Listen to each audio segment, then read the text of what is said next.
Call to order the regular meeting of the Town of Goshen Zoning Board of Appeals for February 3rd, 2026 at 7:31 p.m. Before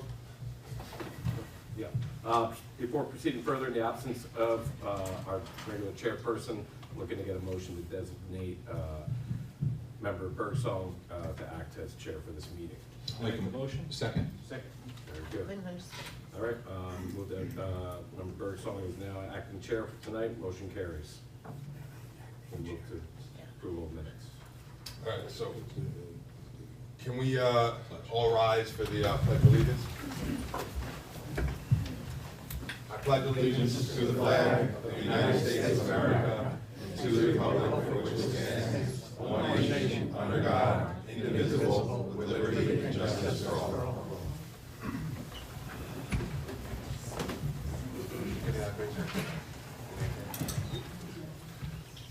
All right, so the next item on the agenda is approval of the minutes from the prior meetings. There were 3 minutes that were circulated. January 15th, there was a joint public hearing with the zoning board and the planning board. January 6th minutes and the December 16th minutes. Has anyone on the board had a chance to review? Are there any corrections that anyone wants to make? Yeah, I'm sorry, I just want to take a look at the January 6 minutes. Yeah. On the first page, first paragraph, it starts with Mr. Brady advised the public hearings. Last sentence there, he further advised the action tonight is solely with regards to area variance and constitutes a type 2 action, which does require any further circuit action. Is that correct? It should be. Requires no further. I'm opening the minutes up right now. Okay. I believe we're missing a not in there. I could be wrong. It should not require any further, regardless of how it reads, it should not require any further action, so I don't have it open. No further action? Yeah, it says, it should say does not require further seeker action. Okay, yes. Page 2, second paragraph, it's a simple typo, the street corridor, not corridor. And if it matters to close the meeting, the vote was Mr. Healy, not Mr. Farfalla, that made the motion. Okay. Thank you. Thank you, Board Member Healy. If there are no other corrections, then can we have a motion to approve the minutes as submitted and as amended? Make a motion. I second. All in favor? Aye. Aye. Chairman, prior to proceeding to the public hearing portion of the agenda, for efficiency purposes, I recommend that I'm not going to be very popular for this, but I think we take Gumwood Drive rehearing matters first in anticipation of the amount of people that wish to speak and want to be heard. I think if we could amend the agenda to Gumwood first. That sounds like fun. So we're going to go through, there are 2 items on the agenda, everyone. We're going to go through the second item that you're not most likely here for very quickly. The next item on the agenda is a public hearing on a rehearing of an area variance application by Harness Estates LLC relating to properties located at 6 and 8 Gumwood Drive. This matter is before the board pursuant to town law, section 267-812, following submission of an amended zoning board application. And tonight's public hearing will address 5 area variance requests now formally before the board. Can we get a motion to amend the agenda What we want to do? to reorder the public hearings, to have 6 and 8 Gumwood Drive heard first? 6 and 8 Gumwood Drive to be heard first. Is there a motion, please? I have a motion, I'll make a motion to hear 6 Gumwood Drive and 8 Gumwood Drive prior to the solar remediation system.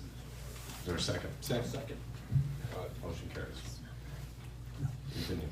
Okay, so for the record, the applicant is requesting the following area variances under the town code section 97-25, the floodplain overlay relating to access to the lots from an existing town road located within the floodplain.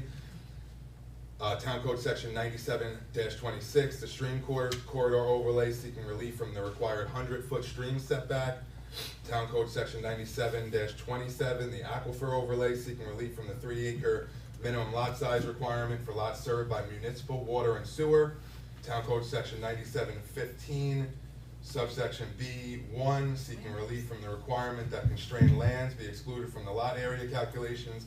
And lastly, Town Code Section 97-15B6, seeking relief from the requirement that 30% of the lot be preserved as open space.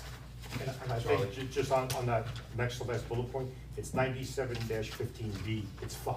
It's parentheses 5. B5. Oh. B5, yeah. I misspoke, I said 6. No, you read it right, I typed it wrong when I turned it in. For the clarity of the record, I want to note that the requests under Town Code 97-15B1 and B5 were identified through the town engineer's review and are now formally before the board as part of the amended application. This public hearing is the first time that those two requests are being heard pursuant to a formal application and public notice. Can I get a motion to open the public hearing? I make the motion to open the public hearing. Second. Chairman, if I could just note, for the purpose of the record, that identification of the variances with the amendment to Town Code 97-15 sub B sub 5, it's seeking relief from lot size required to not include constrained lands, which was identified by our town engineer in the memo. So I just want to note that for the record. It's not relief from the requirement that 30% of the lot be preserved as open space. Okay, thank you. Okay. Who seconded the motion, I'm sorry? I did. Thank you. So we have a seconded motion. We have all, can we have a vote to open the public hearing? All in favor? Aye. Aye. The motion carries and the public hearing is now open. Will the applicant, or the applicant's representative please come forward, state your name for the record, briefly summarize the application and the relief being requested, and give, please, Charlie, if you can, give particular attention to the additional 2 variances. Can we go over to the mic? I know you're loud enough, but just for the rest of the group, there's a. Good evening. Okay, very good. Good evening, my name's Charlie Bizzillo. I'm the attorney for Artis Estates, the applicant. We've been before the board a couple times before about this. The board actually, as you said, the board actually had reached a decision about this before. It was necessary to come back to rehear the matter so that the variances, if they're granted, hopefully will be granted with some more specificity as to what the actual code sections are and what the dimensional requirements are. But basically what we have here, as I'm sure the board members are aware, 2 existing lots in the Arcadia Hills subdivision. They were part of the original subdivision. When we went to get our building permit for them, we got a driveway permit, got a DEC permit for it. It was discovered that they were in the floodplain zone, the aquifer zone, stream corridor zone, so that requires a site plan approval from the planning board. When we went to the planning board engineer to identify certain dimensional requirements that we needed to come to the zoning board to get relief from. And that's where we're at this point. So if this board was to grant these variances, we still need to go back to the planning board to get site plan approvals.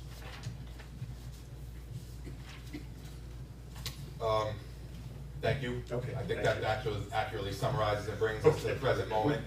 Does anyone on the board? Just, can you just highlight the last 2, Yeah. 4 and 5, particularly number 5, that were identified by the town engineer as to why relief is necessary? Right, I believe, we had talked to the board, and the board had,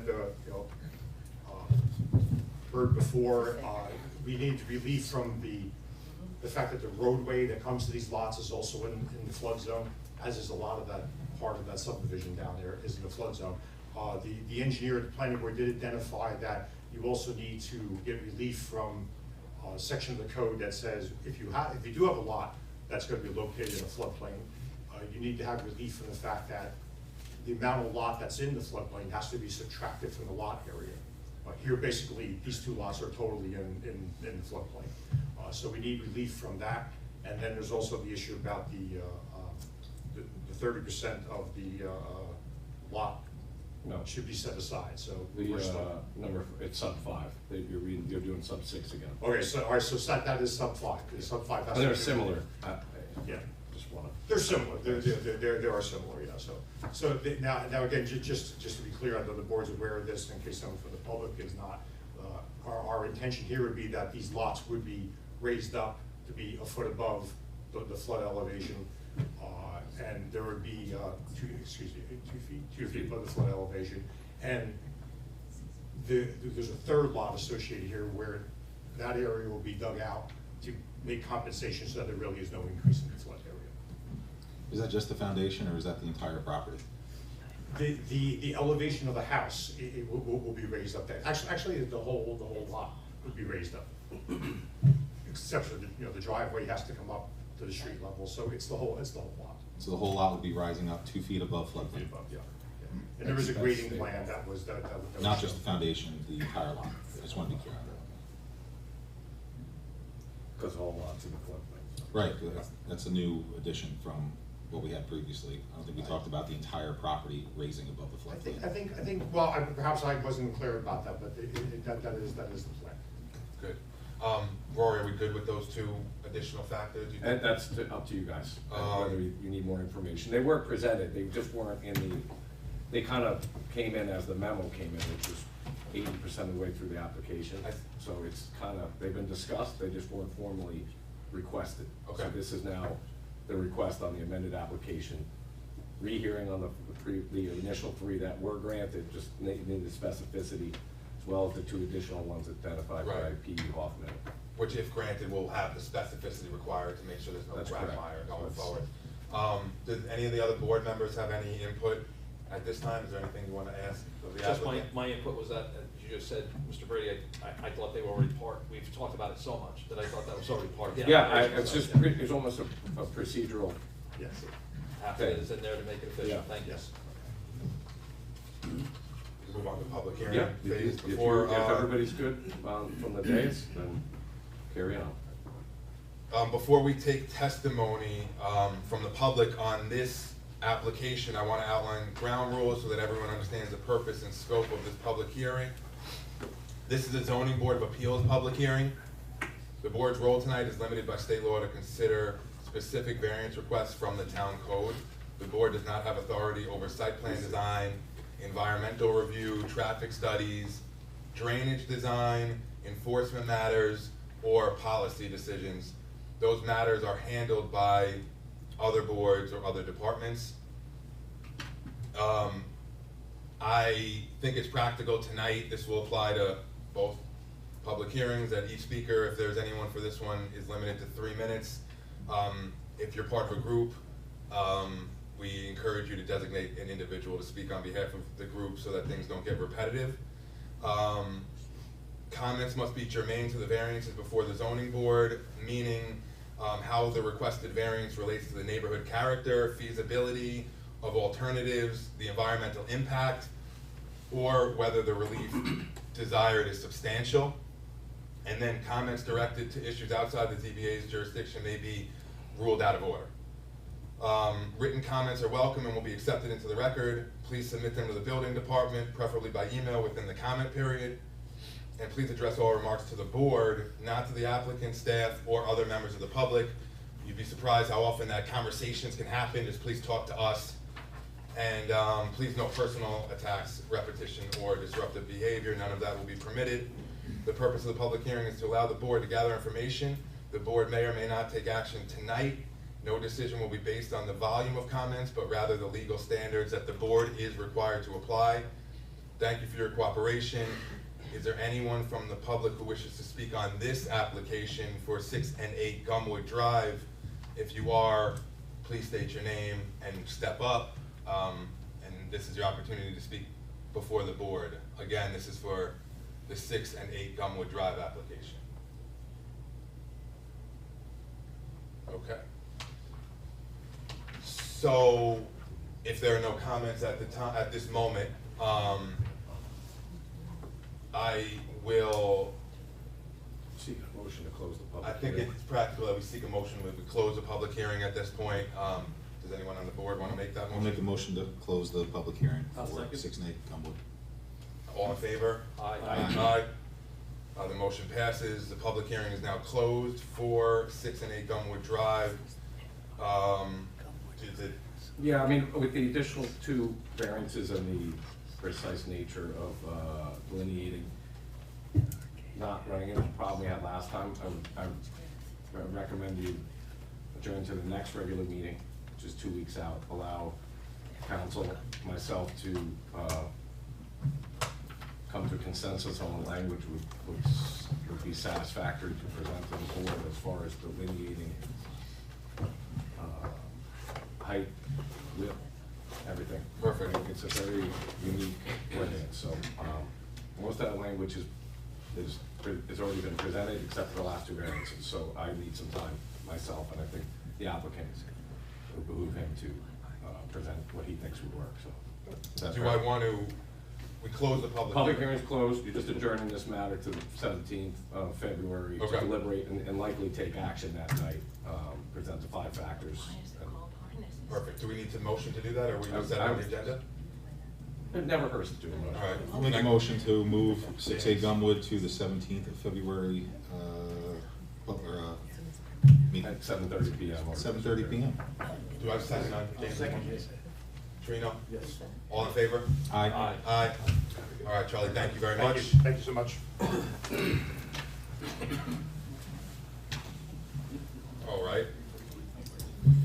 Thank you, everybody, for being here. We will now Transition back to the transition remaining items. to the remaining item on our agenda, which is Milburn Road Solar. So the next item on the agenda is a continuation of the public hearing on the application of Solar Liberty Energy Systems, Inc., related to the property located at 18 Milburn Road.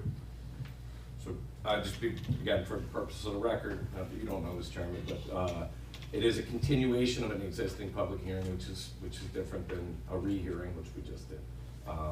Board is considering 3 requested area variances only, not acting on site plan approval, special permit approval, subdivision approval, or SECRA tonight. So we're looking for a motion to open or continue this public hearing on Milburn Road Solar Area Variance application. Can I get a motion to open the continued public hearing? I'll make the motion. Second. Very good. Ken seconded. All in favor? Aye. Aye. So the motion passes, and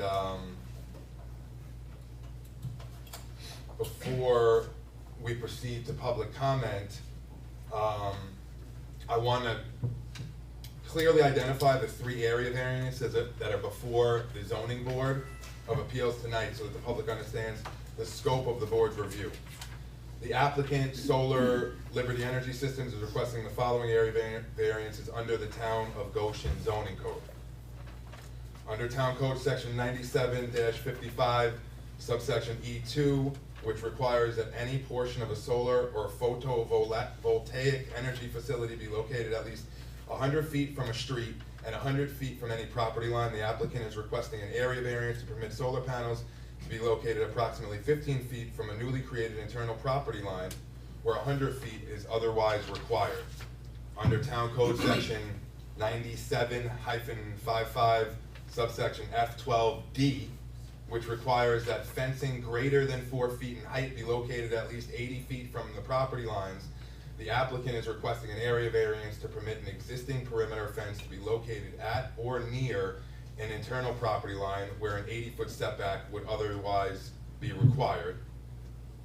And then lastly, under Town Code Section 9740C4, which requires that driveways on lots with 100 feet or more of road frontage be set back at least 10 feet from side lot lines, the applicant is requesting an area variance to permit an existing driveway to be located at the internal property line where a 10-foot setback would otherwise be required. These are the only matters before the zoning board tonight. The board is not considering the site plan approval, special permit approval, subdivision approval, or an environmental review as part of this hearing. We're limited to those 3 variances and the review standards that the zoning board of appeals must meet. We'll jump to the second start there. I'm just gonna note, we have members from the applicant here, right, council, and like, so I'm just gonna ask that you, not unlike the public, state your name to the project and the particular variances, before the ZBA tonight.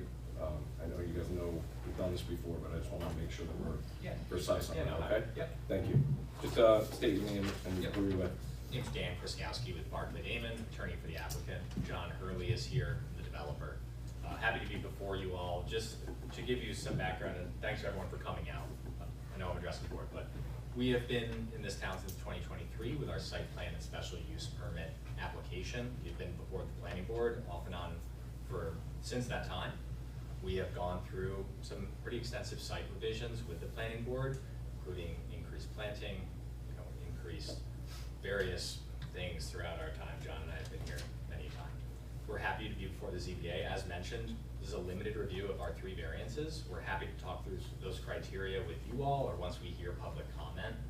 We feel, we presented on this previously and our papers reflect that, but happy everyone is here tonight, happy to hear a comment, and just wanted to put on the record that we're here, and open it up with that. I'll turn it back to you, Rory. Thank you. Sure. Why don't you briefly, as in a high level nature as you can, Sure.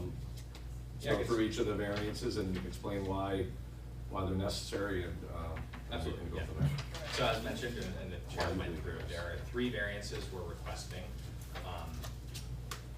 These 3 variances, I'll go through each of them, are reviewed under the same 5-factor standard that you all are aware of. So the reason we're here is because we have 2 roughly 5 megawatt arrays, and we're proposing to have a subdivision line running through those where our access road would be. That cuts the property in half and results in the setbacks that we're seeking variances from. So the first variance, as mentioned, section 9755E2, where the minimum distance between the array, street, and all property lines needs to be 100 feet. Our variance is limited to that proposed internal property line. In terms of all external property lines, we're code compliant. So I think that's very important to note in terms of those factors once we go through those. For the second variance, under 9755F12D, that's the fencing requirement. We have, under the solar law requirement, to fence the facility. We are proposing to do that with 1 fence, which would encompass both arrays. That fence then cuts through what would be, again, that internal line, and also cuts in the northeast corner. That's where our setback of 0 feet would be. Again, in all other parts to external lines, we're code compliant. So again, important to know. And the third variance is 9740C4. This is the driveway setback. And again, this is the new lot line consideration. Then we have a 0-foot setback due to that new lot line. So that's where these requests are coming from. To the 5-factor evaluation under 267B, as the board is aware, you're evaluating the benefit to the applicant if the variances were granted, weighed against the detriment to the health, safety, and welfare of the neighborhood or community. So I'll briefly run through those 5 factors. Were in our presentation previously and are in our papers, but for everyone's benefit, the first looks at, will the variance detriment nearby properties or neighborhood character? We feel it will not, and again, that's mainly, as we talked about, this is from an internal line. Our setbacks to external properties are all code compliant. We also, with the planning board, have worked pretty extensively with town engineering to design it to ensure that. We looked at different variances and different ways to do this, and we wanted to make sure, obviously, we were code compliant setback from nearby residences. And I'd also note, we have a pretty robust landscaping plan to supplement that, so that's notable here. The second factor looks at feasible alternatives. We again, and I think my colleague already ran through a chart of, could we move the lot line maybe further north or further east, but every time we were requiring variances. So I think it's every time we were gonna be in front of the ZBA requesting. Is the variance substantial? We don't believe it is. You've probably heard this before. Substantiality is not a numbers game. You can't just say, oh, 50-foot variance, that's substantial. You have to take it into account in regards to the actions. There could be times where a 5% variance could be substantial, taking into account where you're at, what you're requesting. Here, substantiality, we believe, it should generally be assessed versus the harm to the community versus benefit to the applicant. And as we noted, this is all due to an internal line. This is not due to we're not requesting to put our arrays closer to a neighbor to the north or to have anything like that, to have a fence over there. This is due to the internal property line. I would also note the 4th factor, which is your impact to the environment. The variances themselves, which accommodate our project, that's solely for a raise. It doesn't impact the environment. And to the extent it does, I would again note, we've been in front of the planning board since 2023 and have gone through a very extensive review and have to go back to the planning board and town board for more site plan and special use permit review. And as lead agency under the State Environmental Quality Review Act, or SEQR, for those familiar with it, the planning board issued a negative declaration. That's what spurred our action to the ZBA. So there's been pretty extensive review environmentally of our project. Now, the fifth factor is this self-created. Yes, it is self-created. We were aware of this when we bought the property back in the day, but as you're aware, under town law, self-created hardship alone is not determinative of the area. So we feel in weighing those 5 factors, when you look at the benefit to the applicant versus the detriment, the granting of these variances would, the benefit is great, and the detriment is pretty minimal due to the fact this is all internal due to that lot, our proposal line, so. Thank you. Thank you. Board comments or questions before opening the public? I have a note to make. You mentioned that the variance was due to Which one? I'm sorry, the Internal lot line? internal lot line Lot line, variance. yeah. You're saying the variance is for fencing, or basically all of this is due to the fact of you needing that internal lot line. Correct. But it's not necessarily the variance due to that internal lot line, it's due to the fact that you need that internal lot line in order to separate the parcels, in order to get the grants from New York State, is really the reason that you need it, and I just want to be clear on that. Yeah, that's why- That is the reason you need the internal lot line, not that, that's not the only, you don't need a variance only due to the lot line, you need it due to the fact that without that lot line, you don't get the grants you need in order to make this financially feasible. That's our proposal. I mean, yeah, this is due to our proposal to subdivide for those benefits. I would say, in terms of how NYSERDA or our other state agencies are evaluating that, that's up to them, and we'll be applying for those, but it's, yeah. In '23, when the property or this project was started, was the intention to create this double-sized project, or were your plans to make the 5? I'm sorry, I forgot is it megawatts? What 5, yeah. 5 megawatts. Was the intention to make it a 5 megawatt project, or are you moving it to 10 now? No, the plan has always been, I believe it's like 9.6 to 10. That's always been the proposal. It's fluctuated a little bit on that as we move them around, but that's been since the beginning. That's been our. Were the grants that you're referring to available back in 2023 when this project started? To that, I'm, again, I would say that's not particularly relevant to what we're evaluating here. I can't say definitively for 2023 what the NYSERDA program was. They run through a secular kind of opening and closing of these. I mean, it's relevant because what we're going to hear in the No, I residences, appreciate so that. I mean, it's going to be relevant pretty quickly. But I just wanted to be clear on that. Is it's to have this property, to start this project a few years back, and then to be talking about a lot line in the middle of it now seems to is interesting. Yeah, and I think to that point, we've gone through many versions with the planning board of this, and we didn't want to be premature in coming to the ZBA until we knew that we had a site plan that, went through SEQR, went through reviews. So we've been working on that diligently since that time. And again, this is not a possible property or project in the event that you cannot split this into 2 different projects. No, we're evaluating this as a 10 megawatt. The alternative is, we're not evaluating this as no project or something like that. And I think to your point, in terms of the 5 factors, when you're evaluating a hypothetical, which we're not proposing 5 megawatt array versus a 10 megawatt array in terms of variances, you would still be code compliant 5 megawatt to all external setback lines, and a 10, we're again still code compliant. So in terms of the evaluation of harm, this is all due to an internal line. This isn't us trying to be closer to neighbors or something to really expand the footprint.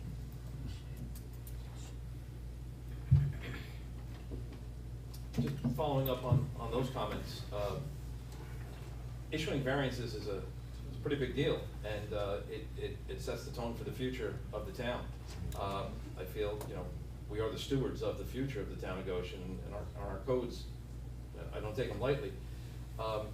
However, that said, there are times where you absolutely have to issue a variance. There's a property that has a unique property to it that it just can't be built on otherwise, or that we say the codes are overly burdensome, and the property should get a variance. But in this case, as the applicant, I'm not hearing, you're not saying that our codes are overly burdensome, or that the characteristics of the property make it unbuildable.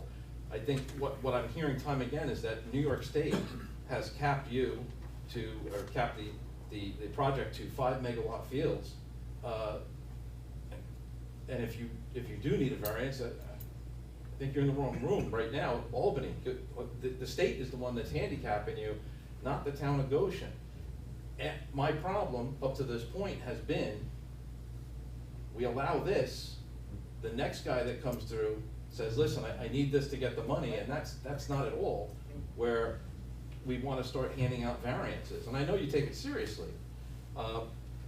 My problem is where we go forward from this. I'm looking forward to hearing from our residents. I think you've made a great point. I've been with you through this project since 2023, sitting in the audience on ERB and everything. Have you tried Albany to say, listen, 5 megawatts is too restrictive? I mean, personally, no, and it's not really our purview to do so. I think we all are aware of how Albany operates. To your point about, you know, this, which we do take seriously, our variance request, obviously, we've been here for years, we're committed to this community. Each property is unique, and so in terms of setting a precedent, if some other developer or someone else came here and asked for a variance, they would again have to present to this board, to the planning board, to the town board, and give these approvals. It's not gonna be rubber stamped, obviously. They have to present why that property, which is different from our property, requires those variances. So there really, in our opinion, isn't like a dangerous or slippery slope type precedent, in that they would have to come before you and present why, you know, under these factors, they are deserving of variance. So it wouldn't be a kind of rubber stamp. I do think it's important to note that the town of Goshen has already said you can install a 10 megawatt field. They didn't hold you back on that. You're asking for a lot line that allows you to have 2 5 megawatt fields, and you're doing that if outside forces are making you do that, or you're having to do it to get grant money from the outside. And I understand it, but it doesn't feel like a town of Goshen problem to me. I'll hear a little bit more. Let's see where we go from here. Thank you. One last question. In terms of the options for projects like this, what made the property in an RU zone so attractive versus being further out in a more rural area where homes and such wouldn't be anywhere near involved? Yeah, I think, you know, site selection is difficult for many developers. There's all sorts of factors, and I can't give a full list, but at the time, you know, you're evaluating, you look at the service map, what is your interconnection, where are you gonna connect into these utility lines? And those sort of studies come from NYSO, the New York Independent System Operator, National Grid, Orange Rockland, whatever your provider may be. So there are areas where, you know, sure, maybe you're far away from everyone, but you can't connect into those utility lines. You would have to upgrade and rebuild all of them. So there's substation availability, then there's property availability as well. There's obviously properties that people don't want solar on, not a willing landowner. Here, John Solar Energy owned the property, purchased the property, so that's a huge factor as well. And then there's towns that have moratoriums, other things that don't allow for solar. We came in under the solar law, and so that was appealing as well. So there's, and you know, a wide list of factors, but in terms of how that gets narrowed down, those are generally some buckets. If we say no, and these variances get denied, is there any fee? I think I might have asked this, but I'm gonna re-ask it. Would there be a possibility that y'all can plan it where you remove the necessary panels so that you still comply with the variances and that it's a feasible project? No, we're coming in and asking for this, and that would be, and if it's, you know, to the board, I know this isn't necessarily direct to your question, but you can condition these variances on site plan and special use permit approval as well, where if we didn't get that, these variances would go away, in terms of, you know, precedent, things of that nature. But we're evaluating it, you know, at the 5 megawatts before. Okay. Any other comments from the board? Yeah, I apologize, not asking this to you at first in front of us, but I don't understand exactly why don't you build one 10 megawatt facility there? Can't, under New York State. Well, that's what I'm saying, it's under New York State law, so what they're trying to do is circumvent the law, in essence. That's all. I just, I didn't realize it before, but Yeah. now we're trying to circumvent the law. Okay. Yeah, I mean, I would use that language. Oh, but of course, you're the applicant. Yeah. I Okay. mean, NYSERDA, they allow for this process, so that's the way we're going. And again, you know, problems with state policy, not forced or not, Yeah, I way above our pay grade as well. understand. Well, while we're here, are you aware of the reason that they hold it to 5 megawatts instead of, say, 10 megawatt? No, I can't speak to that. Well, fortunately, I'm curious for the both of us. Yeah. And a quick internet search gave me a couple of reasons. New York State incentivizes solar projects with 5 megawatts to balance renewable energy goals and local land use concerns such as preserving scenic view sheds, excessive agriculture disruption, easing infrastructure strain, and to limit the visual impact of large utility scale solar farms. Didn't take long to find that answer, and that all made real good sense to me. And to Trino's point, if the state is saying we're going to incentivize 5 megawatt fields because we're not looking to cover the country in solar panels, but what you're doing is essentially, at the end of the day, putting in a 10 megawatt farm and getting paid twice on it, and that's good business if you can do it. For that, you're going to need that variance, which I'm always looking for a way to say yes. I just haven't heard it yet, so maybe somebody in the audience is going to stick up for you tonight, and I'll change my mind. Yeah, I would say to those points, I mean, all of those factors you listed have been evaluated by the planning board over the course of years, resulting in a secret negative declaration. They evaluated our project at that size. They evaluated visual impact. They evaluated the environmental impact. None of those are before this board, as you're aware. And to New York State policy, again, NYSERDA allows for what we're doing, and that's our intention. So as to changes in state policy, I can't speak to that. As to all the reasons that you just laid out, you know, we appreciate those and have been designing around that for many years with this town. Okay.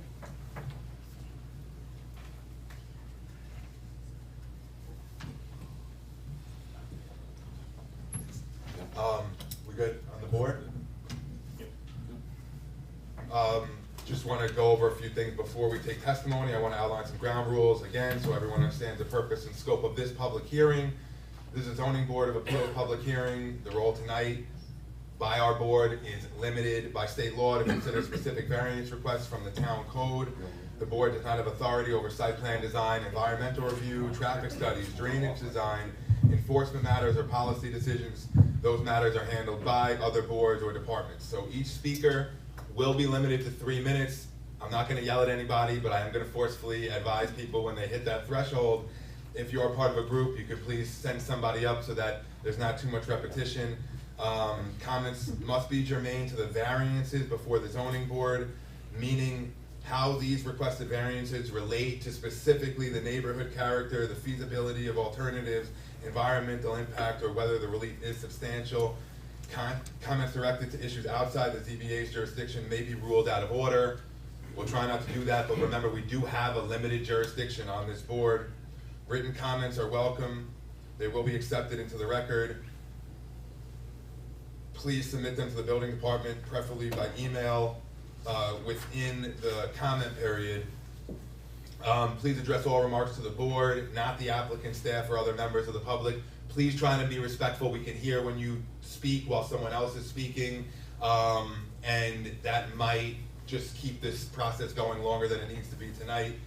The purpose of this public hearing is to allow the public to gather information. The board may or may not take action tonight, probably not. I think it's safe to say that you're not, and the reason it's important is, I know that everybody wants to speak. Some people are more comfortable addressing it in writing. I want you to think this is your last opportunity to be heard. So if you don't feel comfortable speaking in public, you can present in writing. Or you can listen to the comments, you go home and you're like, oh, I wish I said this. So why don't we just address that ahead of time so people feel. All right. Okay? All right. So, just, board member Healy reminded me we're also on camera, so just remember what you say is heard. What you said is heard, but You're very just, sensitive, Ken. we are not going to vote tonight. So you have an opportunity to submit something. If it's not fully laid out tonight, you don't have to be chomping at the bit at the podium. Also allows the applicant an opportunity. Yeah, and it's the fairest way to proceed, as our board attorney was gonna say. It gives the applicant the chance to consider those and potentially respond to you in a way that might be meaningful to the public. And so, thank you all for your cooperation. I'm gonna ask if there's anyone, Roy, do you have anything else you wanna say?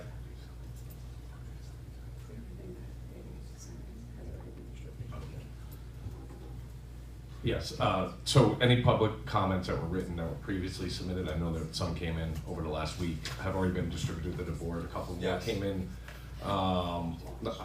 sort of last minute, so to speak, they'll get to the board. Anything you submit over the comment period, which will be open for likely, into, well, I'm not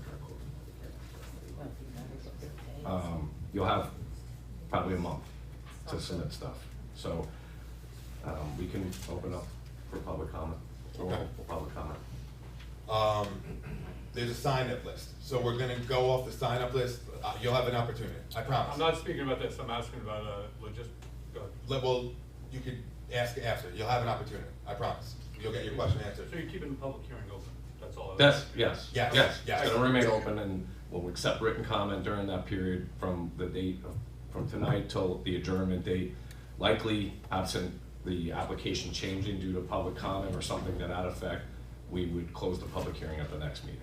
I understand the last time, it was a bit of a notice issue, and, you know, the applicant re-noticed, which they don't have to do, and I'm not trying to make them a hero for that, I thought it was important. Obviously, it worked, groups out here, you guys did your own noticing. We wanna make sure everybody's input is heard, all right? And I know the last time it seemed like it was being truncated, and wasn't for anything else, that we're only here as a ZBA, we're not the planning board, we're not the town board. This group should be in front of those boards as well, all right? And arguably, not diminishing the importance of this board, but in the grand scheme of this project, every board's important, but those boards are equally, if not more important, so. Take your time, we're not gonna cut you at 3 exactly. We want the comments to come out, please be respectful. We're all trying to live in this community together, so, thank you. Yeah, let's get this. Grace, do you have a list? Do you wanna give the first name and that person can come up? If you can state your name and your address. Good evening. People, How are you? Paul. Good. So my name is Paul Camerari, and I live at 53 Skulls Terrace here in the town of Goshen. I've been a resident here for approximately 20 years, and here tonight with some of my family members, growing list of neighbors and concerned residents that have been here for a long time. So at the risk of sounding a little bit redundant, I just wanted to address some of my points. I have it written down and prepared. But we also sent in a report that should have been before the record. Perhaps you may have seen it. It doesn't get read into the record for that Okay. purpose. It is in the record. Ultimately, it's incorporated in the decision, and it will be listed that, you know, public comment and written comment. So we can confirm that everybody's stuff was received, but I know Grace has been on top of that. Very good, So, yes, yeah. I appreciate that, absolutely. So, just as a resident and from our perspective, how we've been talking and seeing this, I just want to address certain points. So, the applicant has stated that the 3 area variances related to the internal lot for subdivision, or the lot line for subdivision to 2 5-megawatt arrays, basically are necessary to qualify each array separately under NYSERDA incentives and federal tax credits, making the project economically viable. And I think that was stated during the last meeting on December 16th. However, this claimed hardship is self-created under Factor 5 of the statute. The need for subdivision and variances stems directly from the applicant's own business and financing choices. Selecting this rural parcel despite knowing the zoning constraints in the rural district, designing the project around a tax credit dependent model that requires splitting the site and prioritizing maximum incentives over compliance with existing dimensional standards, setbacks, etc. The hardship is not imposed by unique physical conditions of the property, but by the applicant's voluntary decision to pursue a profit strategy that conflicts with Goshen zoning intent. Courts and ZBAs consistently scrutinize such economic or self-imposed difficulties as self-created, especially when alternatives exist. Under the 5 guidelines, the ZBA must balance whether an undesirable change will be produced in the character of the neighborhood or a detriment to nearby properties will be created. Granting these residences would produce significant undesirable change and substantial detriment. The variances enable a 30-acre industrial scale array, panels, fencing, road and equipment, replacing natural farmland vistas with a mechanical commercial landscape.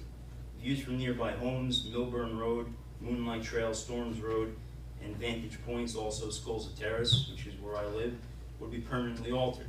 This directly harms the rural tranquility, safety, construction, traffic, and unfamiliar workers near children and property values in our family-oriented neighborhoods. Whether the benefits sought by the applicant can be achieved by some method feasible for the applicant to pursue other than an area variance. We feel yes. Feasible alternatives abound. The applicant could design a single non-subdivided array, potentially reducing but not eliminating tax credits and incentives. Pursue a smaller scale that complies with zoning, or site the project on brownfields, rooftops, parking canopies, or non-rural land. Tax credits are incentives for compliant development, not entitlements that override local rules. Developers routinely adapt projects to fit zoning without needing dimensional relief. Whether the requested area variance is substantial, we feel yes, the variances are substantial. They would waive key dimensional standards, setbacks, or lot line rules to accommodate large commercial energy facilities in a rural zone. Any relief enabling the scale is not minor. It fundamentally alters the project's footprint and impact.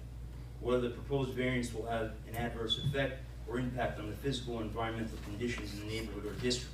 Yes, the variances would exacerbate adverse effects.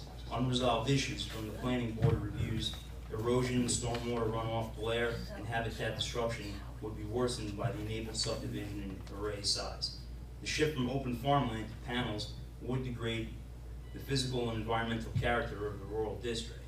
Whether the alleged difficulty was self-created, relevant to the decision. Also, as the town noted, the difficulty is self-created. The applicant chose this constrained rural site and structured the project around the subdivision for maximum tax credits eligibility. This model creates the need for variances, not inherent property traits. 30 seconds. Gotcha. You can take my time. Gotcha. Listen, if this, I'll go as fast as I can. Don't get mad at me. Don't get mad at me. We're good. Who's following that, Jake? So the Town of Goshen's Comprehensive Plan 2017, which was rewritten, revised rather, reinforces these points. Goshen is primarily a rural community that must preserve its fragile and beautiful rural environment, open space, farmland, scenic views, and countryside character, which is section 1.2 of the comprehensive plan. It rejects incompatible development outside the village center and directs uses to remain harmonious with rural surroundings. Granting variances here would contradict these goals, producing the very detriment the ZBA must avoid. Most alarmingly, approval would set a dangerous precedent. It would signal that Goshen's rural zoning protections are flexible for commercial energy projects driven by developer incentives. Future applicants could cite this to seek similar relief on other parcels, gradually eroding open space, farmland, and rural identity. So, at the risk of going a little bit over time, there's just one other major concern too, and I just want to draw a parallel. One of our biggest fears as residents here is that the countryside could become a patchwork of industrial arrays, eroding the beauty of what makes town a desirable and unique place to live. So this pattern mirrors something that many have probably read about in the news.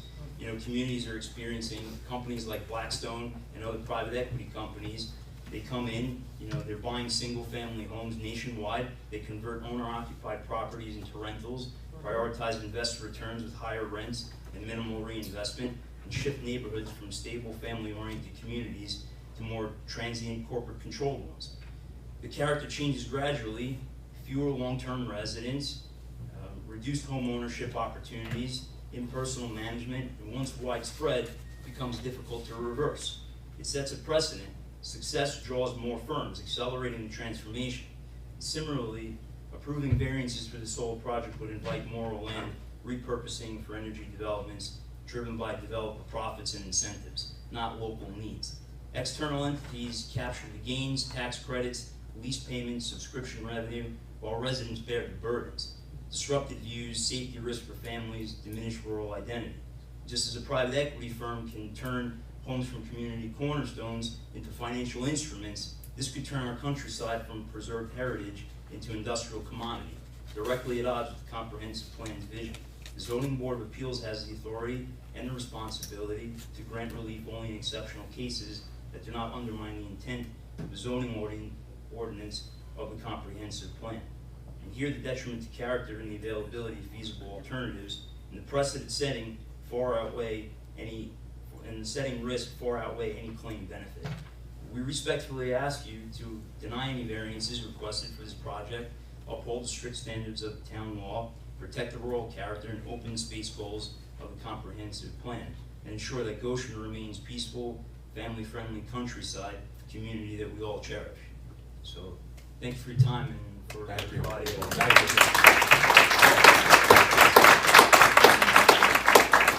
Would you be kind enough to just submit that to Grace so it goes into the record as written? It'd be a lot easier than her going back and writing all that down. Absolutely. That's For not a Grace's problem. own I sake. can email it to you Yeah, tomorrow. that'd be great. Thank you. Absolutely. Thank you very much, everybody. Thank you, good job. Not to be impolite, we do have a lot of people that want to speak. That was fantastic. I know you all wanted that to happen.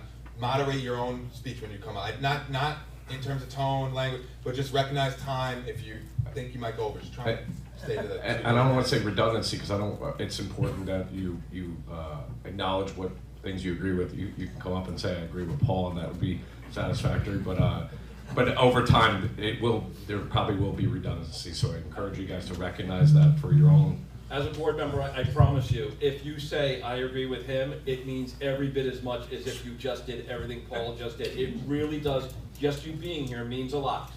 We have a lot of people to get through. Don't make it weird, Yep. okay? Thank you, Chris. Next up. Mark.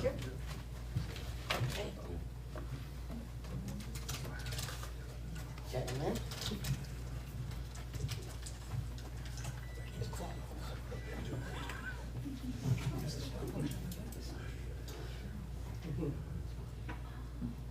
I Just state your name. Oh, I know who you Marcia are. Matthews, but thank Your address, please. Goshen. 11 Lincoln Avenue, Goshen, New York, Village of Goshen.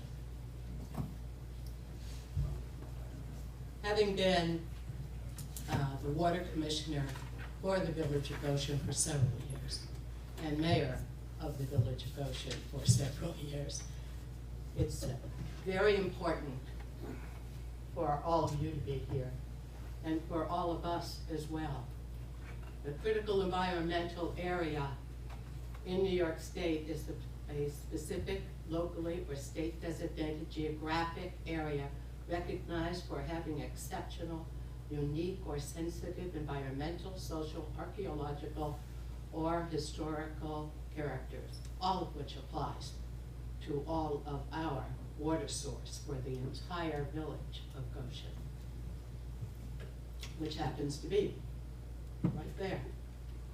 What are environmental critical areas? Environmentally critical areas, ECA, area delineated as environmentally sensitive, such that significant environmental impacts are expected if certain types of proposed projects or programs are located, developed, or implemented within having impact on our water sources for the entire village of Goshen. As may be on the attached map, which we have here, and I'm sure you have, some of the Village of Goshen's water department, it appears that the proposed solar farm impacts one of the three watersheds that makes up our Village of Goshen water supply, our reservoir, entire reservoir system. The watershed around Barrows Pond, swamp owned by the village, supplies water year-round to the main reservoir, Prospect Reservoir, by a pipeline, and can be seen at the end of the reservoir at the concrete head wall off Reservoir Road. The water is then treated at the village's water treatment plant on Lower Reservoir Road. The impacts of the proposed solar farm should be investigated and evaluated by an independent qualified environmental firm in a New York State DEC environmental impact statement, complete impact statement. Solar farms have negative effects, primarily land use for habitat loss and biodiversity reduction, soil water disruption, visual impact, and potential release of toxic materials from panels during manufacturing, or disposal like lead and cadmium. impacting ecosystems, and that is our entire ecosystem, and requiring careful planning and recycling to mitigate these substantial environmental land use concerns. Did I hit it? You're good, Rob. Okay, I'll go real fast. Habitat lost in fragmentation, clearing large areas for panels destroys habitats, displaces wildlife like brown nesting birds, pollinators, and disrupts migration routes. Soil and water, construction causes soil compaction, erosion, and altered drainage. Shading can affect soil moisture, while some systems use water for cooling and keep things under demand. Biodiversity, reduced vegetation under panels, changes local plant life impacting vertebrates and the food web. There is more to go on.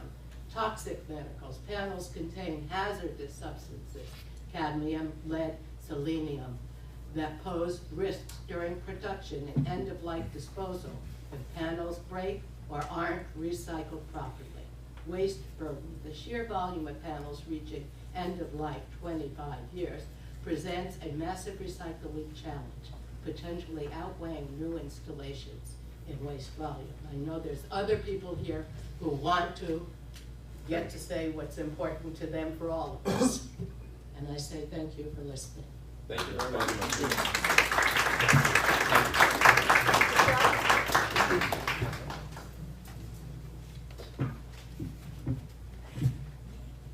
My name is Michelle Garland. I'm a resident at 55 Schools and Terrace. First, I'd like to say I second the two previous speakers who came before me. And I would like to say that in regards to the neighborhood character, you cannot hide a 60-acre solar farm. We moved to Goshen around 10 years ago to look upon farmland. I grew up in Westtown, out in Slate Hill, where we looked upon acres and acres of farmland, which are slowly being diminished due to development. The houses are different. They bring in families. They create communities. But we don't want to look upon fences and solar arrays. We don't want to look upon signs and have our kids, when we're walking our dogs, that say, danger, no trespassing, notice, keep out. You cannot hide these with no matter how many trees you claim you're going to plant. If this variance gets approved, it's going to set a negative precedence for any decision that comes before this board in the future. And that's what my family and I were afraid of. And we want to preserve Goshen for ourselves and hopefully our future generations that will choose to stay here. Thank you. Thank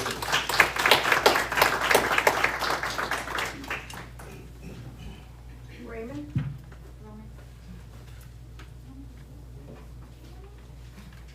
Raymond? Okay, next. Yeah, I said what everybody else. Thank you. Thank you. James?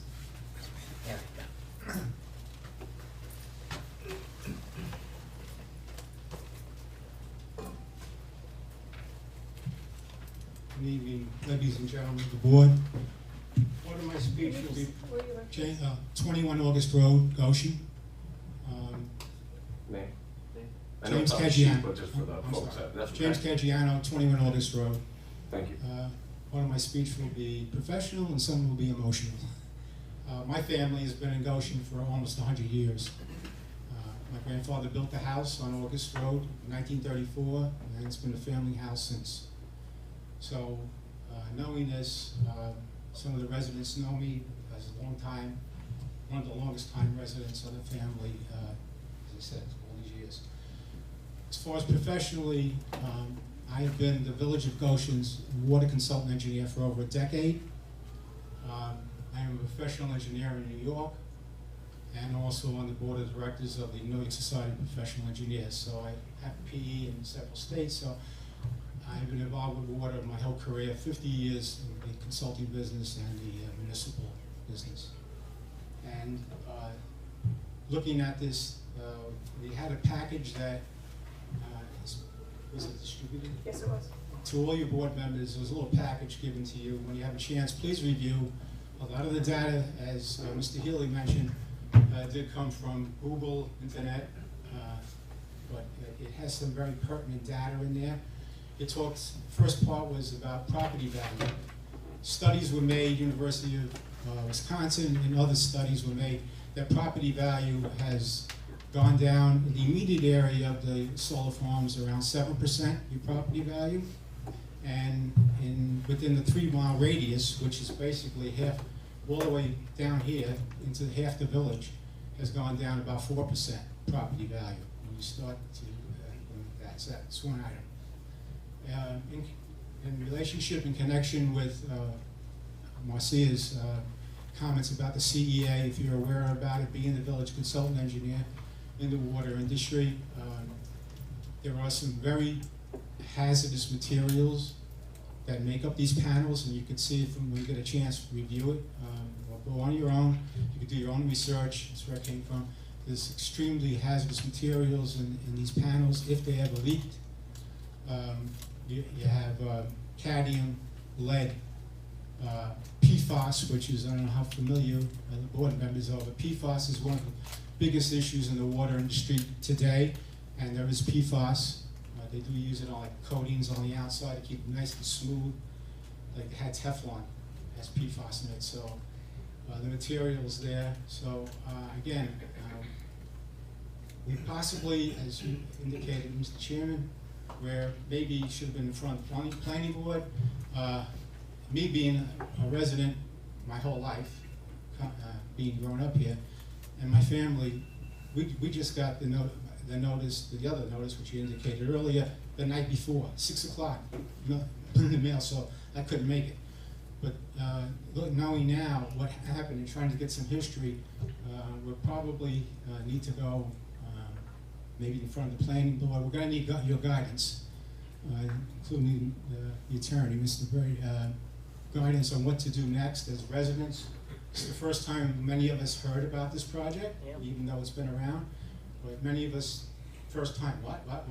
So we'll need your guidance on who to repair, because part of it is, Marcia mentioned, we would like, under the secret process, a full environmental impact statement that would address these concerns that we have. This is our home, and we want to keep it that way in a town like that. So an impact statement should have, address all these concerns, at least we will find out. So I'm gonna make this short and sweet, I know I have another speaker. So thank you so much. Please keep an open mind with us. We're all residents here. We want to keep the town the way it is. Thank you so much. Thanks, James. Thank you. So, James, just to address one of the points, I'll talk while you walk. I didn't mean to call you back there. So the town board has a public comment section at the end of every meeting. As long as it's germane to town business, it doesn't have to be an agenda item. Planning board, on the other hand, you don't have an opportunity like that unless it's a public hearing. Doesn't mean you shouldn't attend and show your presence. Obviously it has impact. But if you want to vocalize your concerns about the code or potential special permit stuff, that's at town board level. So I wanted to address, I can't guide you beyond certain things. So that's one way to, if you want to make your concerns known, okay? Thank you. Yeah, you're welcome. We'll go that direction. I'll see you there then. Okay. Yeah, that's right. Thank you. Sure. Catherine? And folks, again, we're not trying to truncate anybody's time. We're 0 for 3 on the 3-minute, and that's fine. But yeah, We're 1 for 4. Yeah, 1 for 4. All right, I'll try to keep this under 3. Please, Catherine.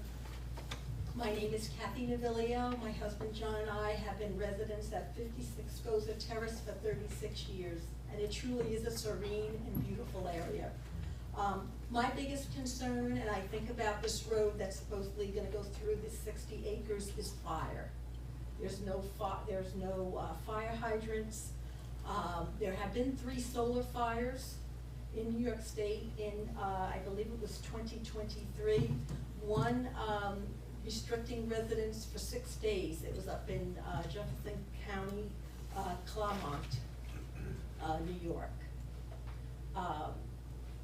My biggest concern, like I said, is fire. I mean, planning this road would the Florida Fire Department be able to get and put out a fire? We had a fire in that very area. We had a bonfire back in February, on February 3rd of 2023, and they stood there all night, the fire. And it was a very, very intensely cold night. One thing about that whole area, it's very windy, and there are houses that are extremely close to that solar farm. And that's a very big concern for me. And one of the things that I support everything that has been said by the other participants tonight was about the equipment and perhaps erosion of solar panels. Just let it be known, because the last time I was here, I read through all their documents, that they only service 1/10 of their equipment every year. With a 20-year service life, that means each piece of equipment over 20 years will only be serviced once. How can that guarantee our health and safety and also fire concerns? Thank you very much. Thank you.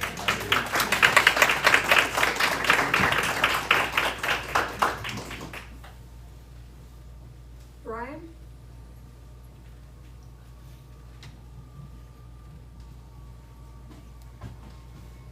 Good evening. My name is Brian McGowan. I'm a resident at 36 Milburn Road. I am the house closest to this entire project, and they share the longest lot line with the project. When I wake up in the morning, I look out my bedroom window, I can see 90% of the project. Pretty much every aspect of this project flows downhill towards my well, where I get my drinking water from. So I will save my comments for further boards, but let it be known that I echo all the sentiments of my neighbors, and I will be standing before other boards with my concerns about the environmental impact of this. Good. Thank you, Brian.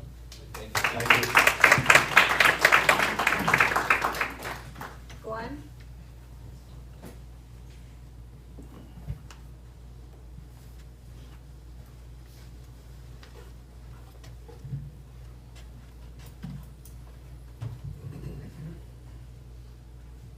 Glenn Eisenring, 17 August Road. Excuse me, not a very good public speaker, so if I stutter a little bit, excuse me. I did want to say I agree with everything that's been said so far here. The other thing that I am very concerned about is that specifically putting the fence down the center of a access road.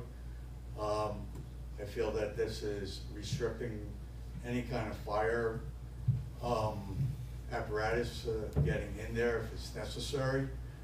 I think there has been numerous fires. The solar panels have a reputation of generating an enormous amount of heat.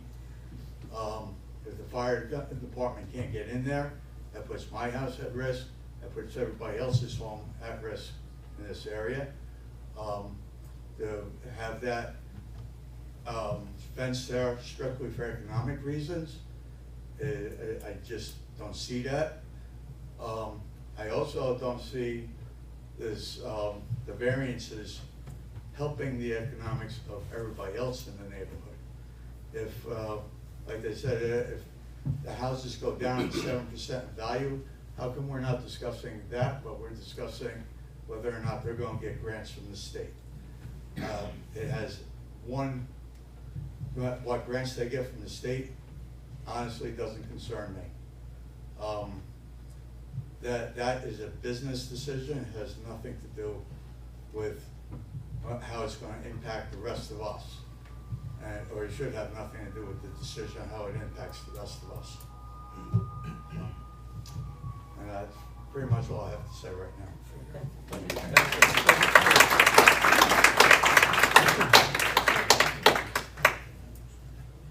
Marcia?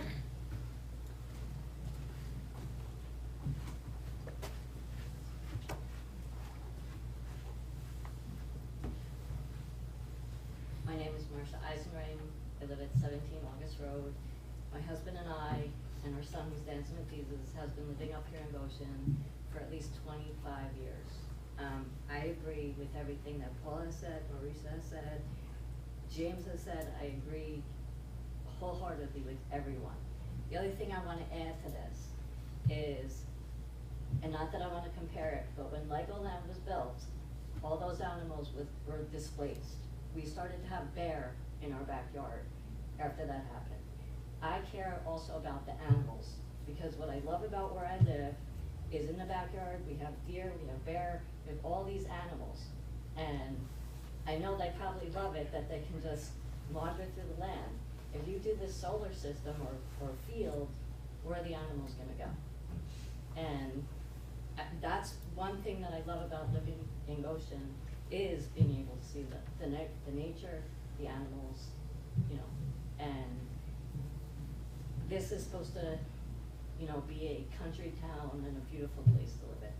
So, but I just agree with what everybody else has been saying, but, and thank you, and that's it. Thank you.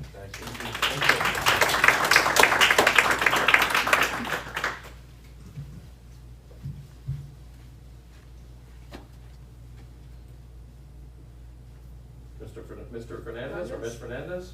Mr. Fernandez. I'm sorry. That was a safer No, route. it's all right. I saw everybody's face, I was like, I wonder if they're gonna get it. Sorry about that. So I don't wanna be redundant, I Can you actually state your name? Yes, Marisa Fernandez, I'm at 50 Schools of Terrace, been there for 3 years, moved from the city. I still work for the city, so I have to commute in 2 hours a day. I'm sorry, 2 hours one way, right? I moved out here because it was, we wanted to get away from that. I have 3 small children, and they love it out here, right? And just to kind of have this in an already established neighborhood, I mean, from what I see, there's so much space out here.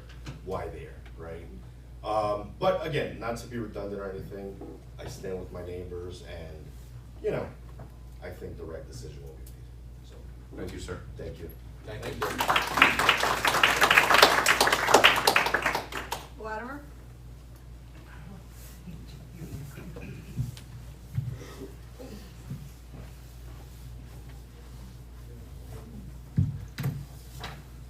Hello, everybody. Thank you for having me here, and thanks to all my neighbors. Nice seeing everybody. Without being redundant, I agree with my neighbors. My name is Vladimir Polovici. I live at 54 Skovza Terrace. We've been in Goshen about 37 years, 38 years. But I agree with my neighbors. The applicant is requesting a variance. Makes no sense. What I'm hearing is they're requesting a variance based on profit.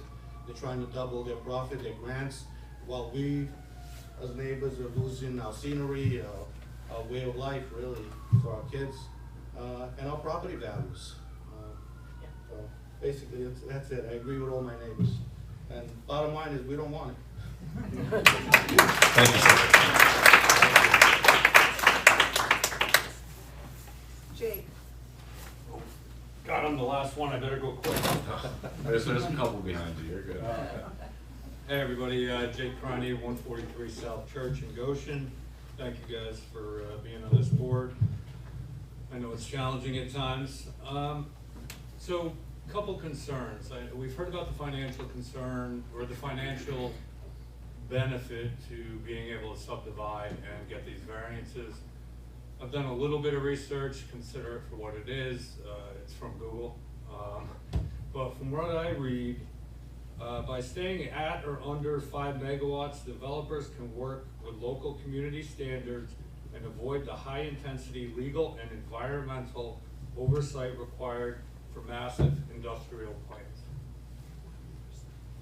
So it seems to me that not only is it financial, but it's to avoid an expensive and highly, the next level of scrutiny beyond the local planning board.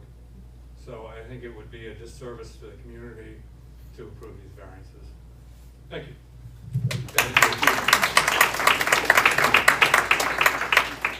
Terry Ann?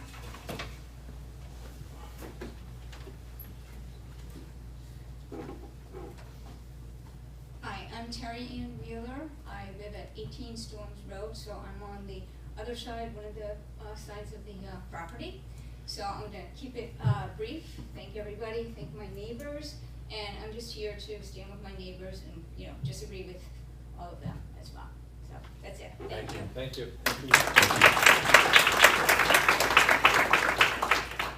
And Kim, Lori?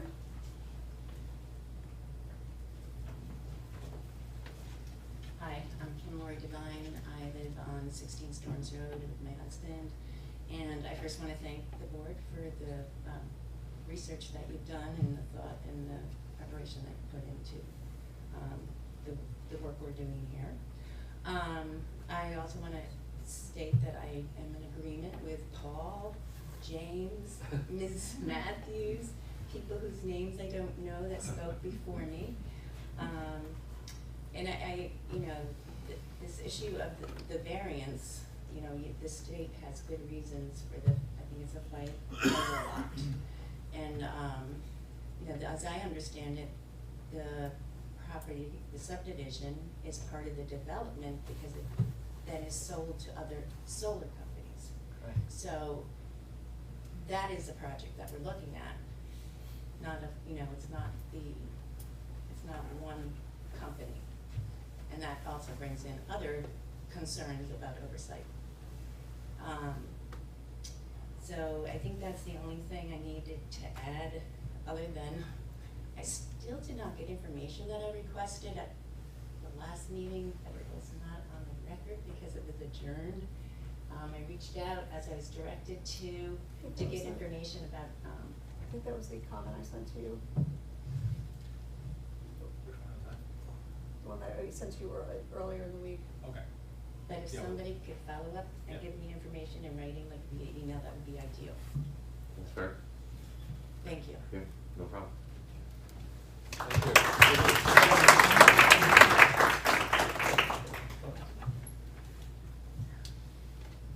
Does anybody else want to speak? Let's let some written comment. I'll give you guys an opportunity to come back. I'd rather not get into it back and forth yet. I know that you want to address these things, but let's let some of the other written comments come in when we come back. Sure, I think, That would be my preference. Anybody from the public, additional from the public? I'm not trying to limit you guys. I think it would just be best for tonight. You would love to hear what I have to say, but we'll do it enough. Under 3 minutes? Sure. No, I go ahead. I mean, if I may, John Hurley, 18 Milburn Road, Goshen. I am the owner, my brother and I own the property, and listen, we appreciate everyone coming out here. Address the board. Oops, sorry. That's right. I do want to also say I agree with all of the concerns that have been brought up by the neighbors. We have reached some different conclusions in our research and our efforts. And so I'd like to start off by just saying I admire the community that our property is settled in. It's beautiful, no question about it. We love that about it. And we're on a mission. First and foremost, this is why we're doing what we're doing. My brother and I have had some modest success in business, and we are now trying to figure out where do we invest that success.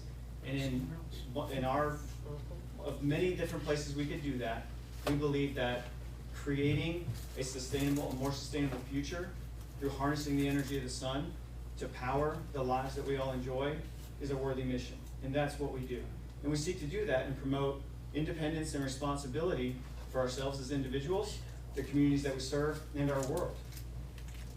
We aim in our residential, commercial, and community efforts to partner with homeowners, businesses, and communities to develop responsibly with a keen awareness and attention to developing sites that will not only maintain the environmental integrity, but in any way we can to enhance it. We have other properties where we're developing unique and they're not relevant to Goshen right now, but I want to just say we feel that we've demonstrated those efforts through our participation and our partnership with the planning board and other town appointed leadership to devise a plan that is again responsible and has been declared to have no adverse environmental impacts by going through the secret process. Beyond that, that bar isn't good enough for us. We've already been working on other efforts to further enhance our planting plan. We're working with a local landscape architect to ensure that the planting that we do put, which is substantial, putting in more trees than we remove will be optimal for the environment. Not just for the environmental nature of the plot and the property, but also for the visual effect as well. We're keenly aware of that, and we've shared that many times in many board meetings. They're on recording, they can be watched, and I'm excited to talk about that more with members of the community. So I'll summarize. I also want to add that we are building out, so maybe some of the record, some comments were made that were inaccurate to what the current status of affairs is, so we just need to update that record. We're building out our operation and maintenance plan for this site to incorporate farming into it. So that's the historical use of this land. We want to put sheep on it, we want to put bees on it. That's our intention, that's our desire. These are just things that I just want the board to know, the public to know. As far as the variance itself, New York State does not prohibit putting a 10 megawatt solar farm somewhere. Our mission is to create sustainable energy. We can do that on this site. We've gone through the process to develop a site plan that does it responsibly per Goshen standards. Nothing in this site plan violates zoning ordinances. Yes, there is potentially additional financial benefits if we were awarded grants. But we can build this site without that. It's our prerogative, it's our property. If we want to put energy into the grid, the main reason we're looking to build a 10 megawatt site is because Orange and Rockland can handle 10 megawatts from that site. And it doesn't go against the zoning ordinances. So that's what we're doing. We are asking for a variance for the purpose of deriving potential financial benefits that allow us to do more for the community, put more trees in, do whatever we have to do. We're doing sports parks in another place. We're doing walking trails in others. These are the things that we try to do in consideration, in collaboration with the community. I am very appreciative of everyone coming out here tonight to share their concerns, because how else can we possibly think about them and address them? So, thank you.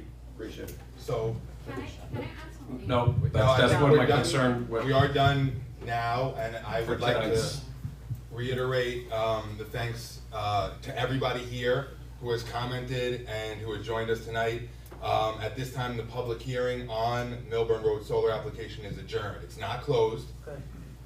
And that's gonna allow the board, us, additional time to review everything that's been submitted and spoken about today, and to apply the statutory balancing test. So can I get that motion to adjourn this Milburn Road solar application to March 3rd, 2026? 7:30 PM or soon thereafter can be heard. Can I get that motion? I will make that motion. Motion from Chris Sealy. I'll second. Seconded. Ken, all in favor? Aye. Aye.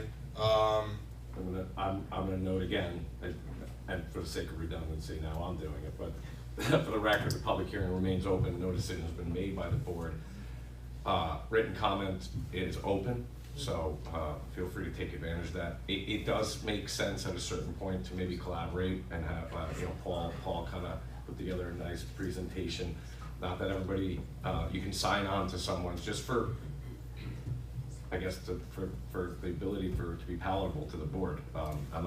Quantity doesn't move the needle necessarily of repeating it. If you sign onto someone's, that is just as important as everybody submitting their own thing. So again, it's just for ease of taking in the information, okay? So. All right. Again, thank you, everybody. I think we have covered our agenda. I just need one last motion to adjourn this meeting. Need a motion to adjourn? We're on for the 17th. For February, motion, can I get a motion to adjourn our zoning board of appeals to February 17th, 2026? Motion from Ken. Seconded by James. All in favor? Aye. Aye. Thank you, everybody. Thank you, everybody. Thank you, everyone. No, I did it.